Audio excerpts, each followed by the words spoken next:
You ever drive past a Red Rooster and think, who the hell is keeping this place alive? Like, genuinely, have you ever seen someone inside one? No line, no cars, sometimes not even a staff member in sight, and yet somehow, Red Rooster is still standing. In fact, not only are they alive, they might actually be making a comeback. This is one of the weirdest stories in the Aussie fast food world. Because Red Rooster isn't a new startup or a scrappy underdog, it's been around for decades. And yet, somehow, it still feels like a mystery. Who eats there? How are they still in business? And what are they doing differently from everyone else? If you grew up in Australia, you probably remember Red Rooster being a pretty standard part of life. Back in the 80s and 90s, it was a fast food staple. Road trips with the family meant to stop at Red Rooster for chicken and chips. Local footy teams would pile in after weekend games. It was dependable. It had a kind of down-to-earth Aussie vibe, and unlike a lot of chains at the time, it wasn't imported. It felt local, which made a difference. The menu was simple: roast chicken, hot chips, dinner rolls, gravy, and coleslaw. Not exactly groundbreaking, but comforting. People didn't go there for trends, they went because they knew what they were going to get. And for a long time, that formula worked. But the food landscape changed fast. From the early 2000s onward, new players entered the game. KFC exploded with aggressive marketing and deep-fried everything. Nando's carved out its own spicy niche. Then came the gourmet burger trend, the rise of street food, and the influence of American-style fast food chains. Suddenly, plain roast chicken wasn't cutting it anymore. Consumers wanted bold flavors, Instagrammable meals, and novelty. Red Rooster, by comparison, started to feel like a relic. And this is where things got weird. While other chains aggressively expanded, adapted, and competed for attention, Red Rooster seemed to vanish into the background. Stores started looking a bit run down. The brand didn't evolve much, and public perception shifted from solid Aussie food to, wait, that place still exists? It became a meme, the kind of place people joked about, the fast food chain you never went to, but were always surprised to see still open. And the jokes only got louder as time went on. People genuinely started to believe Red Rooster was some kind of front. It wasn't even shade. It was confusion, because no one could explain how a chain with so little visible foot traffic was still operating nationwide. But here's where it gets really interesting. Despite all that, they never shut down. They didn't collapse. They didn't sell out to an international conglomerate. They stayed, quietly, steadily. And somewhere in that silence, Red Rooster started to change. Over the past few years, the company has been going through a slow but deliberate transformation. Most people didn't even notice it happening, but inside the business, they were making moves, updating their food, refining their delivery model, and rethinking their image. And now, it's finally starting to show. The menu has had a serious upgrade. Sure, the roast chicken is still there, but now there's crispy fried chicken too. There are chicken burgers, loaded chips, spicy bites, and limited edition items that actually look tempting. The food is still classic fast food fare, but it tastes fresher, feels more modern, and, crucially, delivers better than it used to. That's a big deal in a country where takeout culture is booming. And speaking of delivery, that's where Red Rooster's strategy really shines. They were one of the first Aussie chains to go all in on delivery.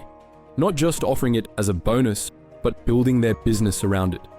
Most of their stores are designed to serve suburbs and families, not foot traffic.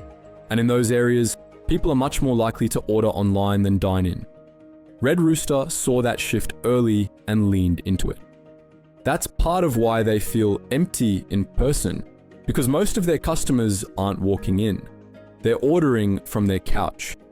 And while other fast food brands focused on dine-in experiences or flashy inner-city stores, Red Rooster stayed in the background, quietly optimizing for convenience. Ghost kitchen vibes, but with real storefronts. It's an under-the-radar strategy, but it works. Some stores have also started getting a facelift. Slowly, Red Rooster is rolling out more modern-looking locations. New signage, updated interiors, cleaner branding. Not every store's been updated yet, but it's part of a long-term refresh aimed at changing how the brand feels, less tired, more current. It's not trying to be cool, it's trying to be comfortable again. And weirdly, the internet jokes about the brand might have actually helped. Red Rooster was the punchline, but those jokes kept the brand name alive. Does anyone actually eat at Red Rooster? Became a meme, but it also sparked curiosity. And when curious people gave it a go and found that the food was actually good, that meme turned into free marketing. It also helped that Red Rooster didn't try to fight the narrative. They didn't swing back with edgy ads or PR stunts. They stayed in their lane, let the food do the talking, and made slow, consistent improvements. In a way, they embraced the underdog status and leaned into being a low-key comfort food brand instead of chasing hype. But timing also factored in. Other fast food giants like KFC started to receive more and more criticism. Dry chicken, inconsistent service, lower quality. Suddenly, Red Rooster didn't seem so outdated. In fact, they started looking pretty solid in comparison. The fried chicken isn't overly greasy, the chips are reliably good, the rolls are still soft and nostalgic. It's not fancy, but it hits the spot, and that's all people really want when they're ordering takeaway on a weeknight. There's also something uniquely Australian about Red Rooster that no other fast food brand quite captures. It's got this suburban, Saturday night dinner, footy club energy that still resonates. The fact that it never went full American, never tried to become urban cool, and never ditched roast chicken for burgers only, that stubbornness kind of became its strength. It's Aussie comfort food in a fast food world that's constantly trying to reinvent itself. And sometimes, simple wins. So how has Red Rooster managed to survive this long? They didn't panic. They didn't sell out. They didn't try to be something they're not. They took their time, watched the market, and rebuilt themselves in the background. No drama, no hype, just smart business, improved food, and a quiet comeback that no one saw coming. They embraced the shift toward delivery. They quietly lifted their food quality. They stayed in the places where people actually still wanted them, and they let the memes fuel curiosity instead of letting it damage the brand. Today, Red Rooster is still here, still roasting chickens, still doing late night deliveries, still surprising people who haven't eaten there in 10 years.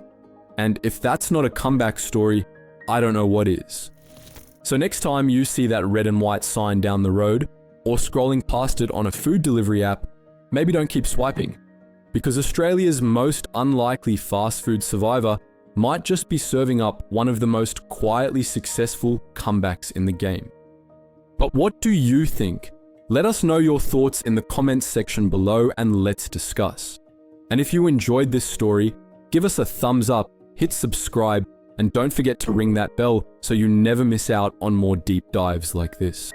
Thank you guys so much for watching, and as always, stay curious.